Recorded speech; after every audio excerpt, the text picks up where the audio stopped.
Hey guys, well, hope you understood the last review session. In this review session, we are going to deal with some skip counting.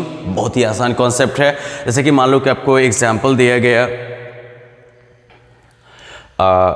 9 1 2 4 1 0 9 1 2 5 1 0 9 1 2 6 1 0.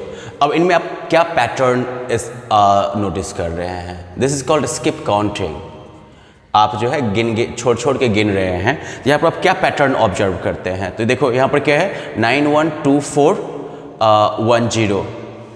तो देखो यहाँ पर सब जगह जो है 9 1 2 तक तो सबका बराबर चल रहा है. सॉरी, यहाँ पर 1 छूट गया. तो 9 1 2 9 1 2 9 1 2 यहाँ तक बराबर चल रहा है. 1 0 भी सबका बराबर चल रहा है. तो बीच में चेंज क्या हो रहा है? बीच में सबका चेंज ये हो रहा है कि सबका जो 100 के प्लेस पर जो डिजिट है वो एक एक बढ़ रहा है. Here we had 4, next 5 6.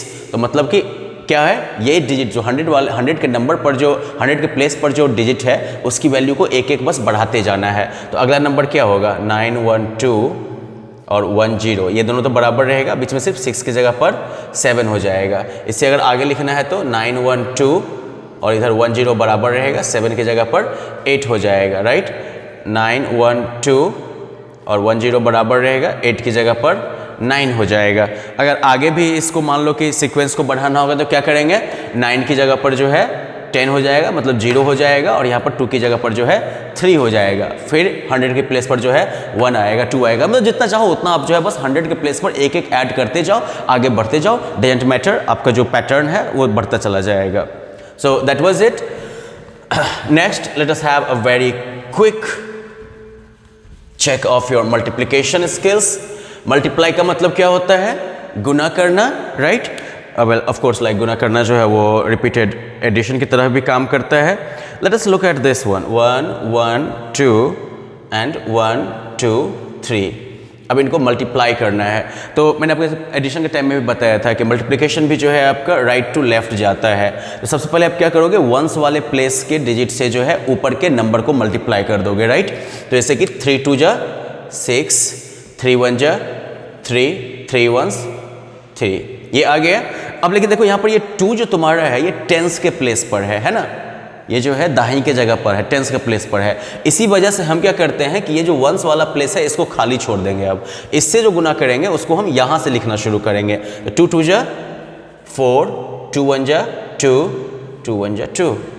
अब फिर आपका ये 1 आ गया. तो 1 किस प्लेस पर है? देखो, वंस टेंस 100, ये 100 के प्लेस पर है. तो मतलब ये कि हम लोग जो है वंस और टेंस इन दोनों जगह को छोड़ देंगे. इससे जो मल्टीप्लाई करके रिजल्ट होगा उसको हम 100 के प्लेस से लिखना शुरू करेंगे. 1 2 जा 2 1 1. तो ये आपका जो है प्रोडक्ट हुआ. अब बस क्या करना है? इसको ऐड कर देना है. तो 6 nothing nothing 6, 4 3 7 nothing 7, 3 2 5 2 7 2 1 3 1 1 3 7 7 6. That's the product. तो इस तरीके से आपको मल्टीप्लाई करना है, चाहे वो 3 डिजिट्स का मल्टीप्लिकेशन हो, 4 डिजिट्स का हो, 5 डिजिट्स का हो, डजंट मैटर एट ऑल. बस हमको ये ध्यान रखना है कि नीचे हम जिस डिजिट से मल्टीप्लाई कर रहे हैं उस डिजिट की प्लेस वैल्यू क्या है. उसकी प्लेस वैल्यू के हिसाब से ही आपको जो है इधर से स्किप करना पड़ता है. फॉर एग्जाम्पल मैं यहाँ पर एक छोटा सा चेंज करके आपको दिखा दूँ. अगर मान लो कि यहाँ पर जो है 103 होता है, तो अगर 103 भी होता तो क्या होता? 0 से किसी भी चीज़ को तुम मल्टीप्लाई करोगे तो रिजल्ट क्या आएगा? 0 आएगा. तो in that case also you should have put like इसको छोड़ना है यहाँ यहाँ और यहाँ पे आपको 0 डाल देना है. एक प्लेस को जो है आपको छोड़ना ही छोड़ना है. अगर वो टेंस के प्लेस पर है तो आपको वंस के प्लेस को खाली छोड़ना होगा. अगर वो 100 के प्लेस पर है तो आपको जो है वंस और टेंस इन दोनों प्लेसेस को खाली छोड़ना होगा. ठीक है, thanks. That's it for multiplication. अब इसके आधार पर जो है आपका एक बेसिक सवाल भी है यहाँ पर which you can handle easily, I am sure. जैसे कि if you look at like this particular question here, the monthly fee, can you read it? The monthly fee charge from a student of class 4 in school is ₹310. If there are 132 students in class 4, find the total fee. मतलब ये हो गया कि class 4 के student से एक student से जो है मंथली फी कितना लिया जाता है 300। तो इस सवाल का स्टेटमेंट ऐसे तैयार होता है, monthly fee of one student equals to, तो जो भी फी दिया हुआ है मंथली वो लिख दीजिएगा आप। फॉर एग्जांपल यहां पर जो है 310 हो गया। टोटल स्टूडेंट्स कितने हैं? So there are 132 students. तो टोटल फी इक्वल्स टू, तो क्या हो जाएगा, monthly fee multiplied with total students. अब आप क्या करोगे, इस फी को आप जो है टोटल नंबर ऑफ स्टूडेंट्स से मल्टीप्लाई करोगे और आपको जो है आंसर मिल जाएगा कि उस क्लास से टोटल कितना फी कलेक्ट होता है। वेल सवाल मैंने आपको यहाँ पर ऑलरेडी लिख के दिखा दिया, आपको बस इसको मल्टीप्लाई करके इसका आंसर बताना है। And yes one more thing, क्योंकि ये पैसे वाला मैटर है तो इसलिए आप जो है आंसर के सामने में जो है रुपीज़ लिखना नहीं भूलिएगा, RS मस्ट बी देयर, और रुपीज़ का सिंबल जो होता है वो भी आप डाल सकते हैं। Next is about division. तो मल्टीप्लिकेशन बेस्ड ये एक आपको प्रैक्टिस हो गया। अब अगला जो है हम देखने वाले हैं डिवीजन का। डिवीजन का मतलब क्या होता है पता ही है आपको, भाग देना।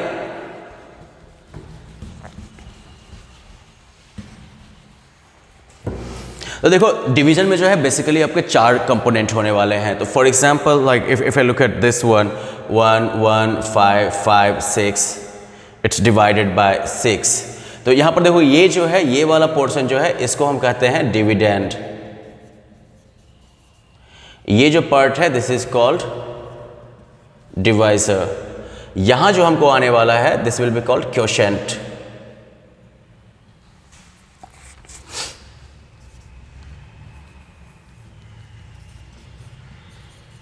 ये आपका क्वोशेंट होगा। अब डिवाइड करके देख लेते हैं हम क्या आता है हमको। 6 1 जा, केवल डिवीजन जो है वो राइट से लेफ्ट जाता है। 6 1 जा 6,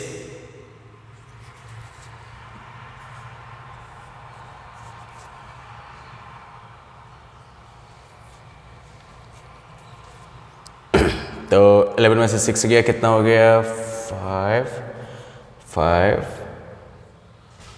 9 6 जा 54 1 5 6 2 जा 12 3 6 6 6 जा 36 36 में 36 जाएगा तो कितना बच गया 0। सबसे लास्ट में जो आपका बचता है इसका नाम होता है रिमाइंडर, शेष। तो ये आपके जो है डिफरेंट पार्ट हो गए। तो अगर मान लीजिए कि आपको कोई भी अगर डिवीजन बेस्ड अगर सवाल दिया हुआ है तो अगर डिविडेंड पूछा गया तो कौन होगा, बीच वाला। क्वोशेंट कौन सा होगा, ये वाला। डिवाइजर से डिविडेंड में भाग दे के जो आता है दैट इज योर क्वोशेंट। ये डिवाइजर हो गया बाय द वे। और अगर मान लो कि डिवाइड करने के बाद कुछ बच जाता है, मान लो कि यहाँ पर जो है 5 6 के बदले में 5 7 होता, तो यहाँ पर जो है 3 6 के बदले में जो है 3 7 होता। और फिर यहाँ पर क्या होता, 7 में से 6 गया 1, 3 में से 3 गया 0, 1 आपका नीचे बच जाता। 1 में जो है 6 से आप आगे डिवाइड नहीं कर सकते हैं, तो इस केस में जो है हमारा रिमाइंडर कितना हो जाता 1, शेष हमारा जो है 1 रह जाता। तो अब जो है डिवीजन के डिफरेंट पार्ट्स को आप जान गए। तो अब ऐसा करते हैं कि इस पे बेस्ड कुछ वर्ड प्रॉब्लम्स को देख लेते हैं और बेसिकली उनका स्टेटमेंट कैसे तैयार होगा उसकी प्रैक्टिस कर लेते हैं। जैसे कि आपको एक सवाल दिया हुआ है, 6 बॉक्सेस हैव 480 एप्पल्स, मतलब कि 6 डब्बा है जिसमें कि कुल मिला के जो है 480 एप्पल्स है total. If each box has equal number of apples, अगर हर एक बक्से में बराबर की मात्रा में सेब है, एप्पल्स हैं, find the number of apples in one box. तो यहां पर क्या कर लोगे तुम, इस सवाल का जो स्टेटमेंट बनेगा वो क्या होगा,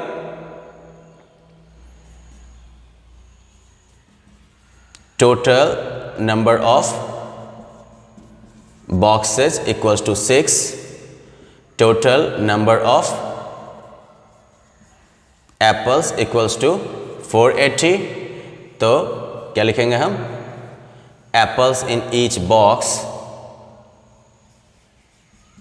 equals to, क्या करोगे, टोटल एप्पल्स के नंबर को जो है आप 6 से डिवाइड कर दोगे। जो भी काट पीट के आता है that is the number of apples in each box. इसके आगे जो है सवाल जो है वो यूनिटरी मेथड पे आ जाता है। यूनिटरी मेथड का मतलब क्या हो गया कि इसमें जो है पहले आपको एक यूनिट की वैल्यू निकालनी होगी, फिर एक पर लाना होगा, फिर बाकी पर। जैसे मान लो कि अगर इसी सवाल को हम देखते हैं कि अगर आपसे ये पूछा जाए कि 480 एप्पल्स 6 बॉक्सेज में आएगा, आपसे ये पूछा जाए कि 2 बॉक्सेज में कितने एप्पल्स आएंगे। इसी सवाल में आपसे ये पूछ दिया जाए कि मान लो 6 boxes have 480 apples, each box has equal number of apples, find the number of apples in 2 boxes.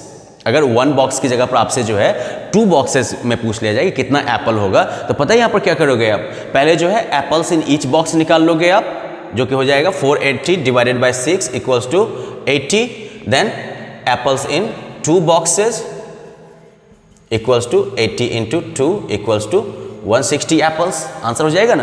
तो यहाँ जो हमने 1 का जो निकाला है वैल्यू, 1 बॉक्स में कितना आएगा, ये हो गया यूनिटरी वैल्यू, मतलब कि एक बक्से में कितना आएगा।